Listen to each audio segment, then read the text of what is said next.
Hello students, welcome to my YouTube channel Nandu Study Centre. बच्चों, आज का हमारा जो चैप्टर है लैंडस्केप ऑफ द साउथ, ठीक है, आत्मा का परिदृश्य।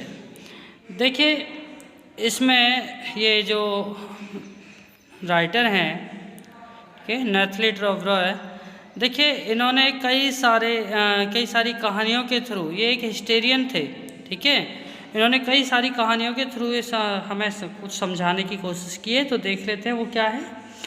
चलिए सबसे पहले देखते हैं। कहानी ना पश्चिमी और पूर्वी देशों में कलाकारों की सुंदरता और इच्छाओं की अलग अलग भावना को उजागर कर रही है। कह रहे जबकि पश्चिमी आँख सटीक रूप से जीवन को शारीरिक रूप से देखने के लिए तरसती है, पूर्व में यानी पहले कलाकार शिल्प के साथ एक सक्रिय और भावनात्मक जुड़ाव अधिक पसंद करते थे। वे चाहते थे कि दर्शक काम में अपना रास्ता खोजें और कलाकृति की प्रशंसा और विश्लेषण करने के लिए विभिन्न दृष्टिकोण खोजें। उनके लिए मूल चीज़ की एक मात्र कार्बन कॉपी से अधिक मंत्र है और इसमें कल्पना, विश्वास और भावनात्मक गहराई की अधिक शक्तियाँ शामिल हैं। वे अपने काम में आध्यात्मिकता की गहरी भावना पैदा करते हैं जो इसे जितना दिखता है उससे अधिक वास्तविक बनाता है। लेखक ने अपनी बात को साबित करने के लिए 3 कहानियों का इस चैप्टर में उल्लेख किया है। 3 कहानियाँ बताई हैं, 2 चीनी लोक कथाओं से और 1 बेल्जियम से। तो चलिए पहली कहानी पर ध्यान देते हैं। पहली कहानी सम्राट के शासन में वू डाओजी नामक एक मध्यकालीन चीनी कलाकार के बारे में है। वह रीजेंट द्वारा अपने निवास की दीवारों पर पेंट करने के लिए कहा गया। उसने शासक ने क्या कहा कि हमारे यहाँ की जो दीवार है उस पर पेंट करिए। उन्होंने पहाड़ों, नदी, बादलों, वन्य जीवन, लोगों आदि की एक सुंदर मध्य रेखा को चित्रित कर दिया। शानदार काम के लिए पहाड़ों की तलहटी में एक गुफा चित्रित थी, यानी उसमें गुफा भी बनाई। वो ने गुफा के पास एक बार अपने हाथ से ताली बजाई और यह जीवित हो गया। इसने एक नई दुनिया के लिए एक पोर्टल खोला। वो ने गुफा में प्रवेश किया और इससे पहले कि कोई और प्रतिक्रिया दे पाता, चित्र पतली हवा में गायब हो गया। वो इसके साथ ही गायब हो गया। कहानी एक चीनी किंवदंती बन गई और कन्फ्यूशियस जैसे लेखकों और दार्शनिक से एक समृद्ध विद्या का हिस्सा बन गई। ये थी इसमें पहली कहानी, ठीक है। दूसरी कहानी देख लेते हैं। दूसरी कहानी ना एक चित्रकार के बारे में बताती है, जो चित्रकार रहस्य और कला के आध्यात्मिक जादू में विश्वास करता था। यानी उसको लगता था कि यानी जो आध्यात्मिक जादू है वो दुनिया में है। उसने एक शानदार अजगर चित्रित किया था। क्या बनाया उसने? अजगर।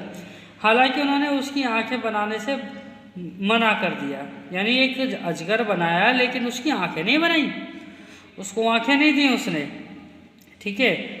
और क्यों मना कर दिया? क्योंकि उसे डर था कि यदि उसने आंखें खोली तो वह जीवंत हो जाएगा। यानी मैं आपको अभी बताया ना, आध्यात्मिक जादू में विश्वास करते थे, तो उनको ऐसा लगा कि यदि आंखें खोल देगा, अगर इसकी आंखें बना दूं तो होगा क्या कि जीवंत हो जाएगा।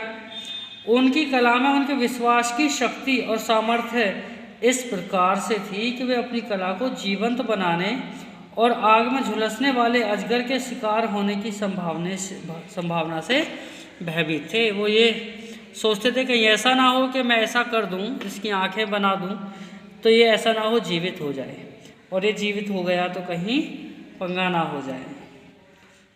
चलिए तीसरी कहानी देख लेते हैं।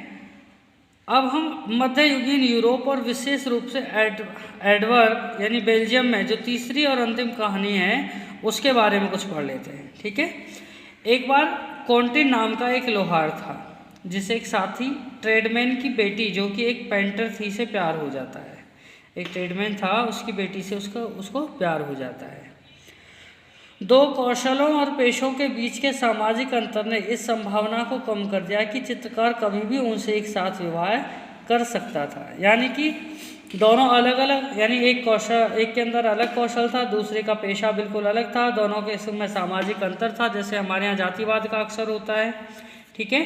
तो इसी तरह से जैसे जातिवाद का अक्सर अंतर होता है, वैसे उनके बीच में कौशल और पेशे का विकास जो सामाजिक अंतर था उससे नहीं लगता था कि इन दोनों का कभी भी ब्याह हो पाएगा, यानी कभी शादी हो पाएगी। शादी में अपने प्रिय हाथ कमाने के लिए लोहार ने चित्रकार के पैनल पर एक मक्खी बनाने का फैसला किया। जो लोहार था उसने जो चित्रकार का जो पैनल था उस पर एक मक्खी बनाने का फैसला कर लिया। यह बिल्कुल जीवंत लग रहा था, यानी जो मक्खी बनाई वो ऐसे लग रही थी जैसे जीवित हो। कहीं से भी ये नहीं लग रहा था कि ये मतलब ऐसी है कि यानी जिसको बनाया गया है, बिल्कुल सेम टू सेम ऐसा लग रहा था कि जीवित है। और चित्रकार बेवकूफ़ बन गया और इसे जीवित कीट मानकर उड़ाने की कोशिश करने लगा।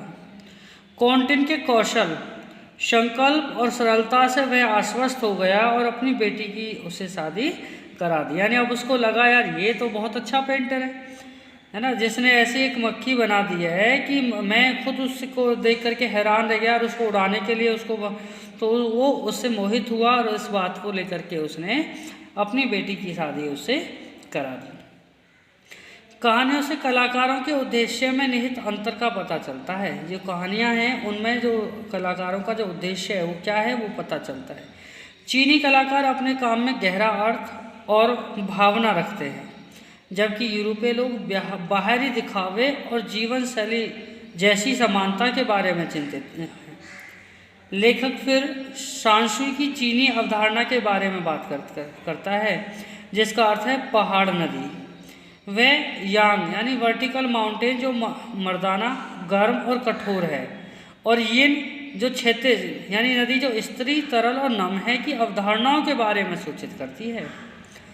दो आयामों यानी ऊर्जाओं को वैक्यूम या खालीपन यानी सफ़ेद स्थान द्वारा दर्शाया गया अलग अलग किया जाता है, जहाँ दो ऊर्जाएं टकराती हैं और विलीन हो जाती हैं।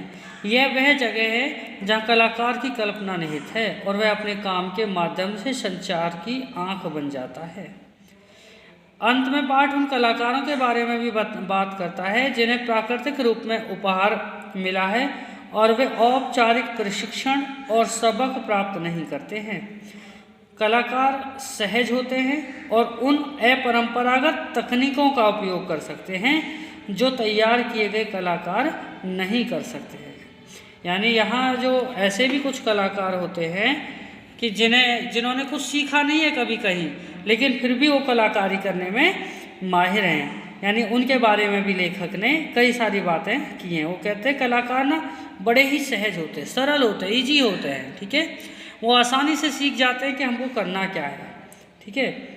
कहते हैं और उन परंपरागत तकनीकों का उपयोग कर लेते हैं जो यानी जो स्किल्ड कलाकार होते हैं, आर्टिस्ट होते हैं, यानी जो कुछ सीख कर क्या है जिनका वो भी नहीं कर पाते।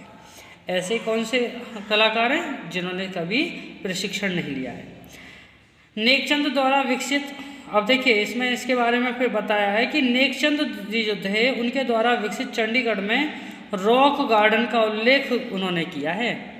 जो उन्होंने कहते हैं कि लेखक ने इसे टाइप किया। वह एक परंपरागत जीनियस भी थे, यानी कि वो ऐसा नहीं है कि वो परंपरागत तरीके से उन्होंने सीखा था कि कैसे इसको बनाना है, रॉक गार्डन बनाया।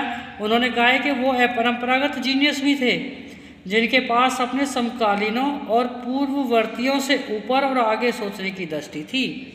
यानी उनका मानना है कि वो जो नेकचंद जी थे उन्होंने जो रॉक गार्डन को बनाया था, तो वो ये कह रहे हैं कि उन्होंने इतने अच्छे तरीके से उसको बनाया कि उसे लोगों ने अपरंपरागत जीनियस यानी बिना शिक्षा लिए अच्छा काम करने वाले व्यक्ति की उपाधि दी। वो कह रहे हैं कि वो उनके अंदर जो उनके समय के और जो कलाकार थे, जो आर्टिस्ट थे, उनसे और उनसे जो पहले जो कलाकार रह चुके हैं, उन दोनों से कहीं ज़्यादा दूरदृष्टि थी, कहीं ज़्यादा दूर तक सोचने की उनके अंदर क्षमता थी, ठीक है। तो ये नथाली ट्रूवरॉय का जो चैप्टर था, नथाली ट्रूवरॉय ने लैंडस्केप ऑफ द साउथ, इसमें किस चीज़ को बताया कि कलाकारी जो है वो यानी अपनी अंतरात्मा को, अपनी भावना को प्रदर्शित करने के लिए होती है, 3 कहानियाँ उन्होंने इसमें बताई। तीनों कहानियों में अलग अलग उनका यानी उद्देश्य निहित था। और उन्होंने ये भी बताया कि कुछ ऐसे भी लोग होते हैं जो प्रशिक्षण न लेने के बावजूद भी अच्छे कलाकार बन जाते हैं।